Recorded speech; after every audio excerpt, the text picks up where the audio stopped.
बात करेंगे छत्तीसगढ़ की, जहां छत्तीसगढ़ विधानसभा का बजट सत्र भारी शोर शराबे के बीच वक्त से पहले अनिश्चितकाल के लिए स्थगित कर दिया गया है। आज हम चर्चा इसी मसले पर करेंगे कि कामकाज के लिहाज से यह बजट कैसा रहा। बजट सत्र शोर शराबे में जन सरोकार के मसले छूट तो नहीं गए। सत्र समय से पहले स्थगित करने की आखिर नौबत क्यों आ गई और बार बार वॉकआउट कर विपक्ष ने चर्चा से क्या भागने की कोशिश की? बातचीत करेंगे और कुछ मेहमान हमारे साथ मौजूद रहेंगे, लेकिन पहले आप ये रिपोर्ट देख लीजिए। छत्तीसगढ़ विधानसभा का बजट सत्र अनिश्चितकाल के लिए स्थगित हो गया है। सत्र के आखिरी दिन घोषणा पत्र और बठेना कांड को लेकर सदन में जोरदार हंगामा हुआ। विपक्ष ने भी तीखे सवालों के जरिए सत्ता पक्ष की खूब घेराबंदी की। इसी हाउस में उस दिन मुख्यमंत्री जी कहा था कि हमने 25 पूरा किया है। फिर पीसीसी अध्यक्ष का आया था कि हमने 24 पूरा किया है। फिर उसके बाद में घोषणा पत्र समिति के अध्यक्ष का आया था कि हमने 13 पूरा किया है। तो ये बताने की स्थिति में कोई नहीं है कि कितना पूरा हुआ। और आज जो जवाब आया है कि उसमें हमने 14 पूरा किया। तो मैं देख रहा था कि इसमें कोई परिशिष्ट होगा कि 14 आपने कौन कौन सा घोषणा पत्र पूरा किया है, लेकिन इसमें कोई परिशिष्ट लगा नहीं है कि वो 14 कौन कौन सा है। तो एक तो वो 14 कौन सा है मुख्यमंत्री जी दे दे इसको, तब उसमें प्रश्न पूछना पड़ेगा। और बिना उनके 14 कौन सा है दिए बिना मैं कौन सा प्रश्न पूछूं उनसे। उधर भारी शोर शराबे के बाद सदन की कार्यवाही 26 मार्च की तय तारीख से पहले ही मंगलवार को अनिश्चितकाल के लिए स्थगित कर दी गई। इतना ही नहीं, सत्ता पक्ष ने सत्र के छोटा होने के लिए भी विपक्ष के बर्ताव को जिम्मेदार बताया। देखिए, लोकतंत्र में तो विधानसभा में, लोकसभा में बहस होनी चाहिए, चर्चा होनी चाहिए और विभिन्न विभागों के मांगों पे चर्चा होनी चाहिए, जो कि नहीं हुआ। बजट विधानसभा के प्रश्नकाल चले हैं, प्रश्नकाल में सवाल भी पूछे गए और हमारे ट्रेजरी बेंच के ओर से हमारे ट्रेजरी बेंच के सदस्यों ने बहुत अच्छे से जवाब भी दिए हैं और शून्यकाल भी उठा है, स्थगन भी आए हैं, उसके भी जवाब दिए गए हैं। तो हम जवाब देने में कहीं पीछे नहीं रहे हैं। भागे तो पलायन करके भागे तो विपक्ष भागा। बहरहाल इस बार का बजट सत्र जहां हंगामेदार रहा, वहीं खेती किसानी और कानून व्यवस्था जैसे कई अहम और जन सरोकार के मसलों पर चर्चा भी हुई। विधानसभा का बजट सत्र यूं तो 24 बैठकों का था, लेकिन 12 बैठकों पर ही ये विधानसभा का बजट सत्र अनिश्चितकाल के लिए स्थगित हो गया। बठेवा कांड और इससे जुड़े कई मुद्दे सदन के पटल पर आए। कोयले का मामला भी आया, सदन में जमकर हंगामा हुआ। लेकिन एक बात बिल्कुल साफ है, बजट पर सामान्य चर्चा तक नहीं हो पाई। विनियोग विधेयक में विपक्ष शामिल तक नहीं हुआ। केवल छोटी सी एक बात के चलते पूरा विधानसभा सत्र हंगामे की भेंट चढ़ गया। न्यूज़ स्टेट के लिए कैमरा पर्सन राघव पांडे के साथ विधानसभा से आदित्य नामदेव। तो स्थिति आपने समझ ली और अब ये सवाल पूछे जा रहे हैं कि आखिर इतनी जल्दी ये सत्र खत्म क्यों हो गया। तो हम भी इसी पर बात करने की कोशिश करेंगे। कुछ मेहमान मौजूद हैं, आपसे रूबरू कराते हैं। वरिष्ठ पत्रकार हैं शिव अनुराग पटेरिया जी, हमारे साथ इस चर्चा में शामिल रहेंगे।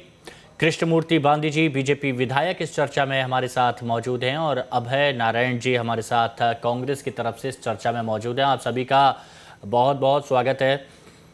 अभय नारायण जी, क्या लग रहा है कि क्यों ये सत्र इतनी जल्दी खत्म हो गया?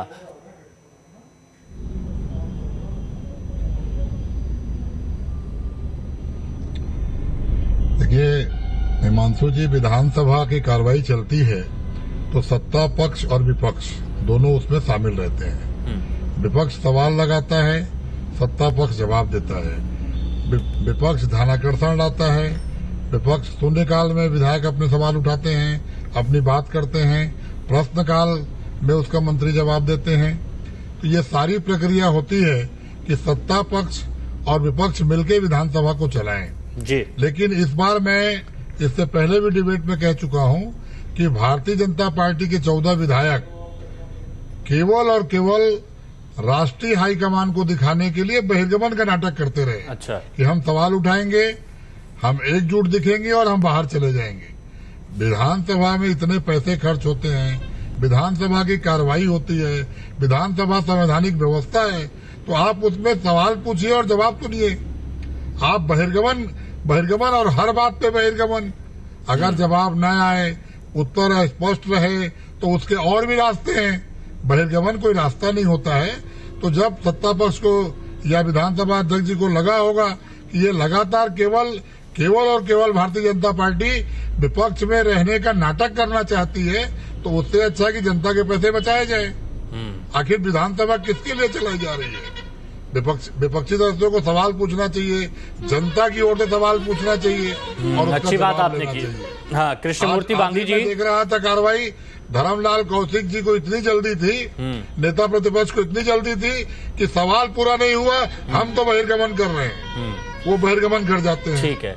कृष्णमूर्ति बांधी जी, ठीक है, मैं बात कर लेता हूँ ना। इस बात का हिमायती हूँ, हाँ। कांग्रेस इस बात की हिमायती है लोकतंत्र में कि विधानसभा पूरा चलना चाहिए। अच्छा, ठीक है।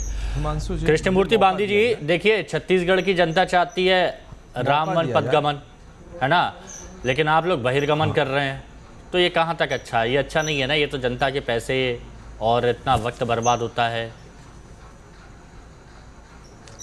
हिमांशु जी, छत्तीसगढ़ का विधानसभा का जो पवित्र सदन है, इसमें छत्तीसगढ़ के हितों की चर्चा होती है। अच्छा। उनके विषयों की चर्चा होती है, मुद्दों की चर्चा होती है, पर इन हित और मुद्दे की जो चर्चा है, कांग्रेस बहुसंख्यक के तौर पर है, उसको अहंकार है और कागज़ खुद हट करती है। हमारे विपक्ष की भारतीय जनता पार्टी जिन मुद्दों को, छत्तीसगढ़ जनता की जो मुद्दे हैं, जन सरोकार के जनते के जो मुद्दे हैं, मैं 4-5 मुद्दों को बताता हूं जिसमें कांग्रेस सरकार चर्चा करने से पीछे हट गई, चर्चा ही नहीं चाहती। जैसा हमने पहला दिन हमने मुद्दा उठाया कि छत्तीसगढ़ राज्य में तरह तरह के अपराध बढ़ रहे हैं, बहुत सारे अपराध बढ़ रहे हैं, इस पर चर्चा करते हैं, छत्तीसगढ़ को अपराध से बचाने के लिए चर्चा करते हैं, तो कांग्रेस ने इस चर्चा को अस्वीकार कर दिया। हमने दूसरे दिन महिलाओं पर होने वाले उत्पीड़नों पर चर्चा किया कि हमें कम से कम महिलाओं के अपराध बढ़ रहे हैं, उस पर चर्चा कर रहे हैं। कांग्रेस की सरकार ने इस एक सिरे से खारिज कर दिया कि इस पर हमको कोई चर्चा नहीं चाहिए। तीसरा चर्चा चाहिए कि हमने कहा कि ये रेत माफिया हैं, भूमि माफिया हैं, ये माफिया लोग न केवल व्यापार के लिए अपने लिए एन केन किसी प्रकार से कर रहे हैं, बल्कि छत्तीसगढ़ की परिस्थिति में अपराध को भी जन्म दे रहे हैं। इस पर चर्चा करना नहीं चाहती। हमने किसानों का मुद्दा उठाया, बारदाने का मुद्दा उठाया और किस तरीके से किसानों के रकबा कम किया गया है और उसके बारदाने को लेकर के किया, सरकार ने अस्वीकार कर दिया। हमने तो हर चीज पर चर्चा बांधी जी, इसमें बार-बार आप लोग वॉकआउट क्यों करते हुए नजर आ रहे थे? अहंकार में आप है, लोग बार-बार वॉकआउट क्यों करते हुए नजर आ रहे थे? अभय जी भी वही बोल रहे हैं बार-बार, बहिर्गमन क्यों? हम करें क्या? यदि सरकार, हिमांशु जी, आपका प्रश्न है कि वॉकआउट क्यों करते हैं, आप बताइए, आप ही बताइए मुझे कि जिन मुद्दों को जन छत्तीसगढ़ के अपराध का गढ़ बनते जा रहा है, उस चर्चा पे हम प्रस्ताव देते हैं, चर्चा करो करके उसको अस्वीकार कर दें, हमें क्या करना चाहिए? आप ही बताइए। तो ऐसे तो फिर बांधी जी ऐसा संदेश, क्या रास्ता है? बांधी जी फिर तो जनता के बीच में एक आप लोग ऐसा संदेश देना चाह रहे हैं, बांधी जी, हम तो चर्चा ही चाहते हैं जनता के बीच में, तो फिर आप लोग ऐसा संदेश देना चाह रहे हैं कि चाहिए कहीं पर कोई मैच होता है या फिर कहीं पर कोई चर्चा करना चाह रहे हैं हिमांशु जी, सामने वाला अगर मजबूत है या फिर सामने वाला अच्छा खेल रहा है, तो सुनिए ना बांधी जी, फिर तो ऐसा होता है कि वॉकआउट कर दो, खेलो ही मत, मैदान से बाहर चले जाओ, तो फिर उससे क्या मतलब? अब बताइए ना, अब बताइए। 1 मिनट का और समय। हाँ, 1 मिनट।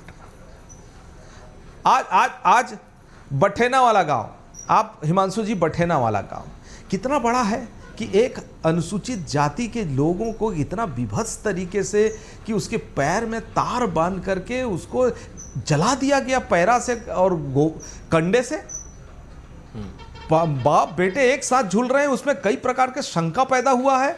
नहीं तो बांधी जी देखिए, मेरे को बस एक चीज बता दीजिए, सुनिए ना, देखिए जनता से जब बातचीत होती है हमारी, सुनिए ना, जनता से जब बातचीत होती है हमारी, तो जनता ये कह रही थी कि कम से कम विधानसभा का सत्र चलता रहता तो सवाल उठते रहते, और सवाल नहीं उठते कम से कम चर्चा तो होती रहती।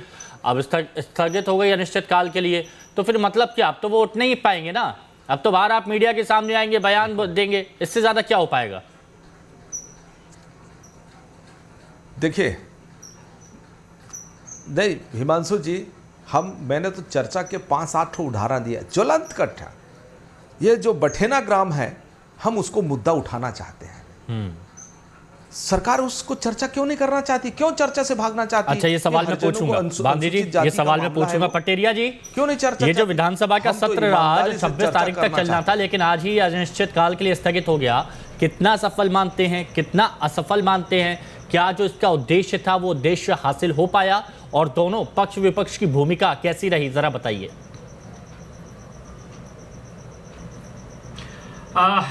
हिमांशु जी, एक आग्रह करूंगा, ये कोई एक सत्र का मामला नहीं है। पिछले 20-25 सालों में देखिए, लगातार सत्रों में जो दिनों की संख्या लगातार कम होती जा रही है। सिर्फ छत्तीसगढ़ नहीं, जहां हम एक मध्य प्रदेश में थे वहां भी स्थिति है, राजस्थान में स्थिति है और अन्य राज्यों में स्थिति है। दरअसल ये कुल मिलाकर एक संकेत बड़ा साफ देता है कि विधायक और विधानसभा में बैठे हुए जो लोग हैं, उनको आम लोगों से ज़्यादा अपने राजनीतिक हितों की चिंता है और किसी तरह से एनकन प्रकरण मुक्ति पाना चाहते हैं। जैसे मध्य प्रदेश में पिछले दिनों एक सत्र होने वाला था, उस सत्र को कोरोना के नाम पर रद्द कर दिया गया। दरअसल राजनीतिक दल और उसमें दोनों मिले हुए होते हैं। कांग्रेस को विरोध करना था, कांग्रेस ने विरोध नहीं किया, भाजपा ने प्रस्ताव लाया, उन्हें नहीं हो पाएगा और उसको खत्म कर दिया गया। सबसे बड़ी बात है, अगर कोरोना काल को छोड़ भी दिया जाए तो 1990 के बाद से विधानसभाओं के सत्र जितनी संख्या में होना चाहिए, जितने दिन में होना चाहिए, वो पूरे साल में कभी नहीं होते। कई बार आधे, चौथाई, 40%, 50%। इस पे आप सबको, चाहे वो गांधी जी हों, चाहे अभय नारायण जी हों और चाहे उनके राजनेता हों, को विचार करना चाहिए। मुझे लगता है कि जनधन का मामला है, हमारी आकांक्षाओं का मामला है।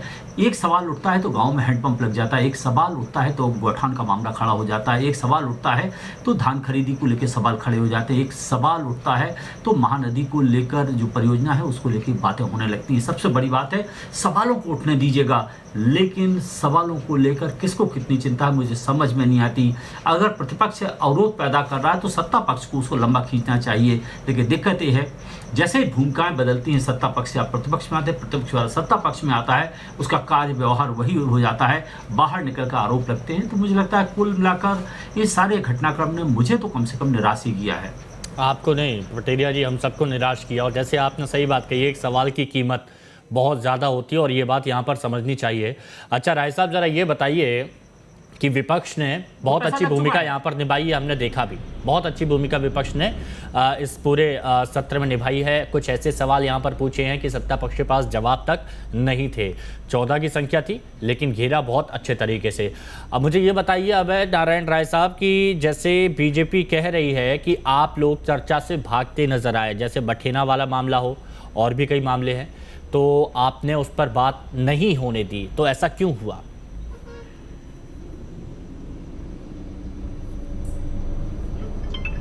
देखिए, चर्चा से भागने का प्रश्न इसलिए नहीं है कि विधानसभा में अगर हम चर्चा से भाग गए तो जनता के बीच तो भाग नहीं सकते, मीडिया से तो हम भाग नहीं सकते, सच्चाई से तो हम भाग नहीं सकते।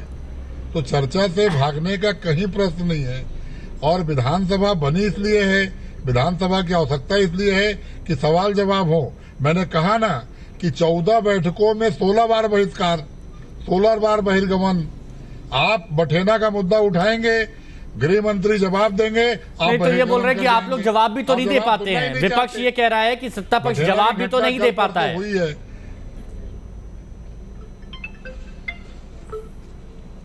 एक भी ऐसा सवाल नहीं था जिसका जवाब ना हो। अच्छा, आज ही की बात बताइए राय साहब।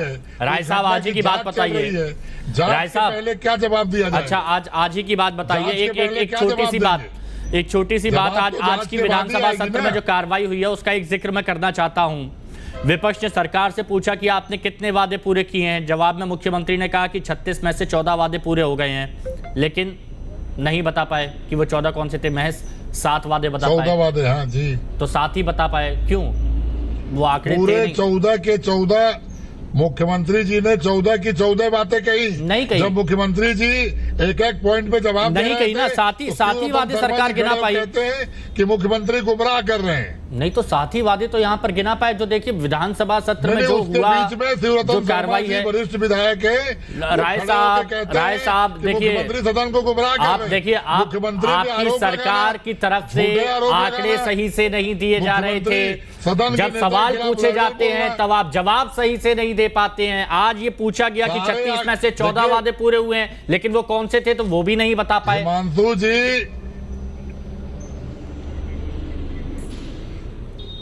हिमांशु जी मुख्यमंत्री सदन के जवाबदार नेता हैं। हाँ। मुख्यमंत्री सदन के नेता होते हैं। हाँ। गुमराह करने का और जवाब नहीं देने का प्रश्न ही नहीं है, कोई सुनना ही नहीं तो चाहता। हम कब कह रहे हैं कि आप गुमराह कर रहे हैं? हम ये कह रहे हैं भारतीय जनता कि पार्टी आपकी के तैयारी पूरी नहीं होती है। बैठ जाएं।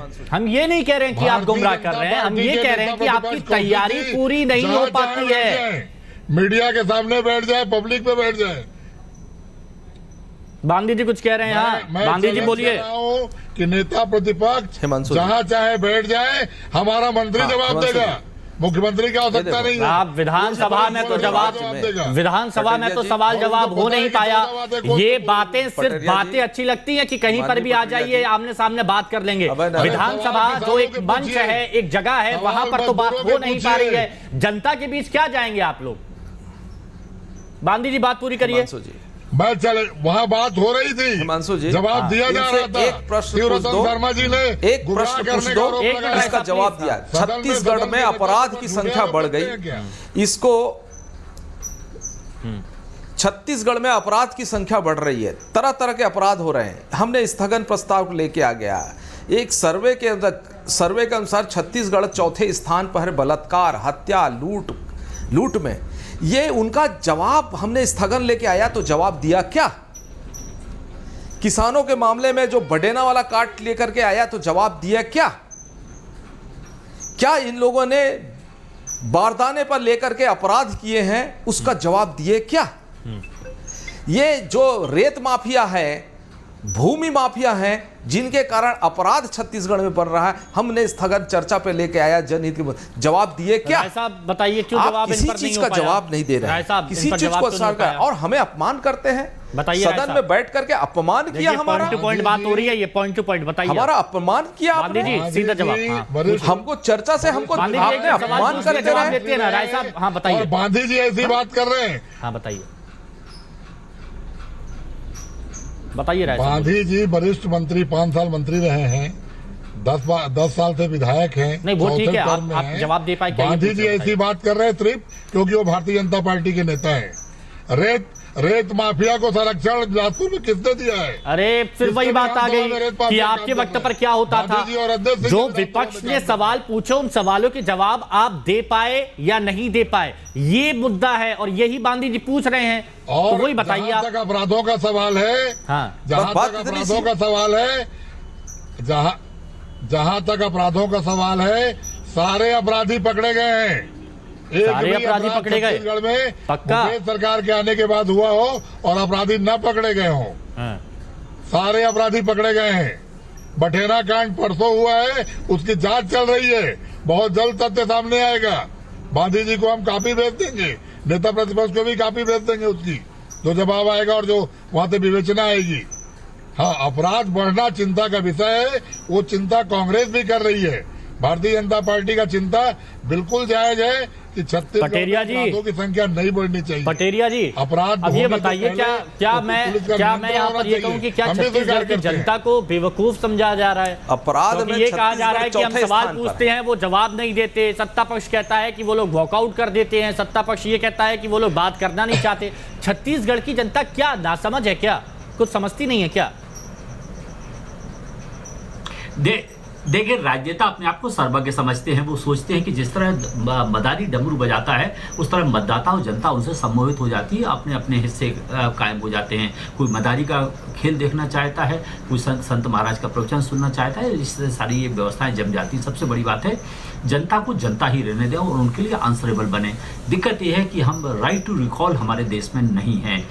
नगरीय चुनाव में, ग्रामीण पंचायतों के चुनाव में राइट टू रिकॉल है, कई जगह उसके प्रयोग होते हैं। मुझे लगता है राइट टू रिकॉल जब तक नहीं होगा तब तक जो हमारे विधायिका के सम्मानीय साथी हैं उन पर एक अप्रत्यक्ष दबाव पैदा नहीं होगा। दरअसल राजनीति होती रहेगी, आरोप प्रत्यारोप होते रहेंगे, लेकिन सबसे बड़ी बात है आप आंसरेबल किसके लिए हैं। सिस्टम कुछ भी कहता हो, लेकिन आप आंसरेबल आम जनता के लिए, सरकारें भी उसी लिए, विधायिका भी, कार्यपालिका भी और न्यायपालिका भी। न्यायपालिका के प्रति पूरे सम्मान के साथ, दिक्कत ये है, और जो खबर पालिका है नहीं, वो भी जवाबदेह आम लोगों के लिए है। लेकिन क्या एक बार आपने दिल में झांक के देखा कि आप कितने जवाबदेह हैं? देखिए, लगभग 15-16 दिन के सवालों के जो जवाब, 15 उसमें कुछ छुट्टियाँ होंगी, 12-13 दिन हो जाएंगे, 26 तक, आज कल 10 है, तो मुझे लगता है हर सवाल पर 1,50,000 रुपये खर्च होता है पैसा कलेक्ट में। जो फोर्सेस आती हैं वो वापस जाएंगी, उनके डिप्लॉयमेंट पर काफ़ी पैसा खर्च हो चुका होता है।